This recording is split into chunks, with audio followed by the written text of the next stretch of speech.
Hi, my awesome friends. Oh, it's so early, but we're gonna do this.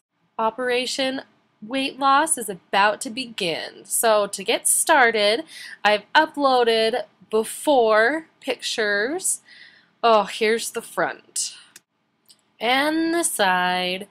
I know, I've got a long way to go. Ugh. And here's the back side. And we gotta get all sides, so here's the other side. Yep. I was really hesitant to upload these, but I figured we're all friends here. We're all starting from somewhere. Okay, so first I'm starting with a chest measurement, and this is what I do for all of my clients, so I'm doing it on me too, to be fair. Up next, we're measuring my belly button. So, well, it's actually, this is your waist, or the fattest part of your waist is how we do it.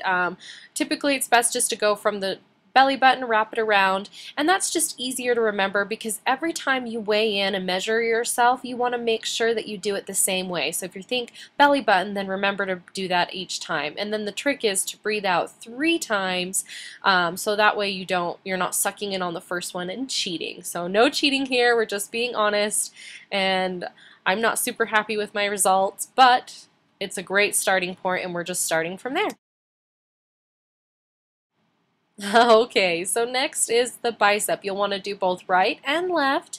Now this is kind of tricky with one hand on your own, but you'll be doing it with one hand on your own. So you just kind of shimmy it up, and you want to shimmy it up to either the fattest part of your arm, or you can do it directly in the middle. But either way, remember to measure consistently. Now here is the dreaded big bum. So you want to measure your bum, or it's called your hip. You can measure it directly at your hip bone, or typically we like to do it at the fattest part of the bum. So you put it around, shimmy it down to the fattest part. It's best to use a mirror so that way you can kind of be accurate. And once you find, and make sure it's level throughout too, and once you find that spot, just mark it and write it down, and now we've got our starting part. So great. Okay, so here are my measurements. Now I put them up to motivate me. So if they motivate you, great. If they don't, write them down and put them in a drawer because you don't want to be demotivated. So rather than using a professional sheet, I just wrote down everything that you need to know because probably most of you won't be using a professional sheet. So here are the basics. Now you're going to start with your chest, your belly or your waist, your hips, and you move down. So at the chest, you measure at the nipple line directly. So that's both for men and women. And if you are wearing a sports bra or enhancing or minimizing bra, make sure to make note of that because that will change your measurement. And I've left space to measure in each week, so that way you can see your project each week. Next, you want to measure your waist or your belly button. You can actually put these in order, any order you like. But the same thing, you want to make a note. If you put it just on the skin, like how I did in the end, and measured out and was honest. And I also measured right below the belly button because for me, that was the fattest part. So just make sure that you write this note so that next week or the next time you measure in, it's consistent. Next, we move on to the hip. So for the hips, do the fattest part of the hips, and the reason why is because that's going to show the most dramatic increase.